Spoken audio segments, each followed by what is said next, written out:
के जंगल में रानो चिड़िया अपनी बेटी टूनी के साथ रहती थी।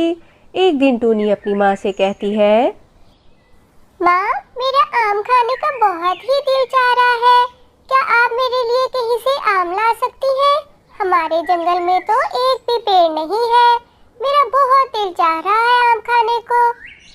तुम सही कह रही हो टूनी बेटा, मुझे खुद भी आम बहुत पसंद है, मगर हमारे जंगल में कोई भी पेड़ नहीं है। आम का पेड़ तो बहुत ही दूर दूसरे जंगल में है। उस जंगल को तो भूतिया जंगल कहते हैं। वहाँ कोई भी परिंदा नहीं जाता, मगर मैं मेरी बेटी के लिए वहाँ से जाकर जरूर आम ले आती हूँ। तब रानो चिड़िया वहाँ से उड़ना शुरू करती है और बहुत दूर सफ़र तय कर कर उस जंगल में पहुँच जाती है। अरे, ये जंगल तो बहुत ही प्यारा है। यहाँ तो मुझे कुछ भी भूतिया नहीं लग रहा, मगर कोई भूत नजर भी तो नहीं आ रहा। फिर लोग यहाँ से पता नहीं क्यों इतना डरते हैं। तभी वहाँ पर एक चुड़ैल चिड़िया आ जाती है, मगर रानो चिड़िया तो खुद से बातें करने में मसरूफ थी, उसको पता ही नहीं चलता। अरे चुड़ैल बाजी, मैंने कुछ नहीं किया, मुझे छोड़ दे चुड़ैल बाजी। मैं तो यहाँ पर अपनी बेटी के लिए एक मैंगो लेने आई हूँ। ये आम का पेड़ हमारे जंगल में नहीं है। मेरी बेटी बहुत जिद कर रही थी, इसलिए मैं यहाँ इतनी दूर आई हूँ। मुझे कुछ मत करिए, वरना मेरी बेटी तो अकेले वहाँ पर मर जाएगी। अच्छा, तुम मुझे अच्छी चिड़िया लग रही हो। जल्दी से एक ही आम ले लो, ये जादुई आम है। तुम इसका पेड़ उगा लेना, मगर जल्दी से यहाँ से लेकर चली जाओ। मेरे आराम का वक्त हो रहा है, वरना मैं तुम्हें छोड़ूंगी नहीं। रानो चिड़िया डर के मारे कांप रही होती है, मगर अपनी जान बचाने पर खुश भी होती है। फिर जल्दी से वहाँ से एक मैंगो लेकर अपने आंगन में उगा देती है। अरे ये क्या, अभी कल ही तो मैंने आम की गुठली यहाँ पे बोई थी, आज ये इतना बड़ा दरख्त कैसे बन गया?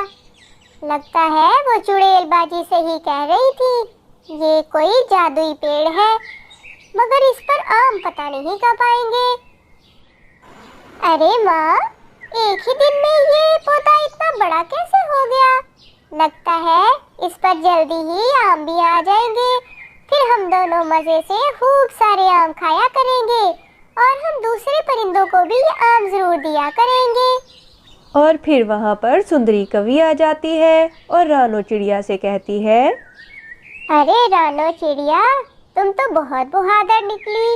इतनी दूर भूतिया जंगल से जाकर आम मैंगो ले आई। चलो अच्छा किया तुमने, यहाँ पर पेड़ उगा दिया। मगर देखो तो सही, पेड़ इतना बड़ा हो गया है, मैंगो तो आए कोई नहीं। सुंदरी कवि रानो का मजाक उड़ाती है और वहाँ से चली जाती है।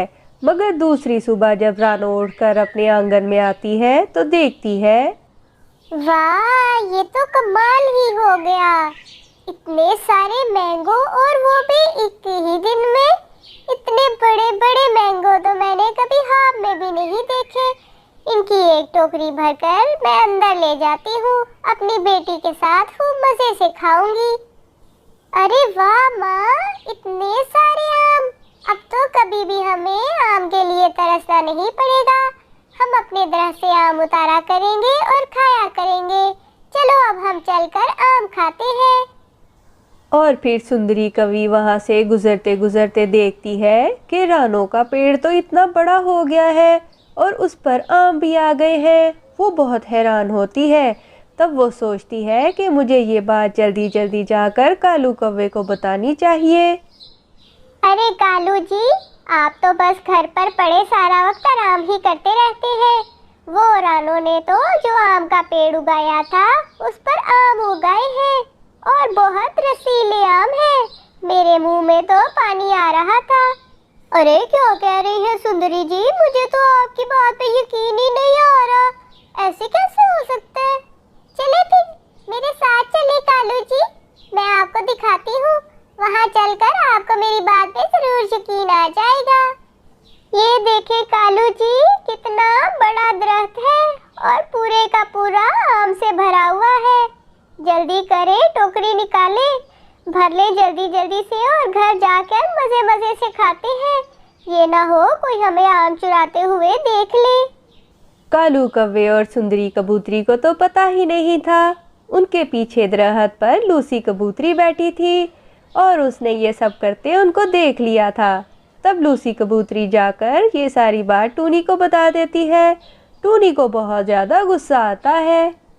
मेरे प्यारे कालू जी, अब जल्दी जल्दी सारे आम खत्म कर लेते हैं ताकि कोई भी सबूत बाकी ना रहे। जल्दी जल्दी आम खाकर गुठलियों को ठिकाने लगा देते हैं। कालू कौवा और सुंदरी दोनों आम खाने में मसरूफ होते हैं। तभी रानो चिड़िया अपने दोस्त जग्गू कौवे को लेकर उनके घर पर पहुंच जाती है, जिसे देखकर वो दोनों बहुत ज़्यादा डर जाते हैं। और फिर जग्गू कौवा उनकी खूब पिटाई करता है। कहानी अच्छी लगी है तो लाइक करो, चैनल को सब्सक्राइब करो।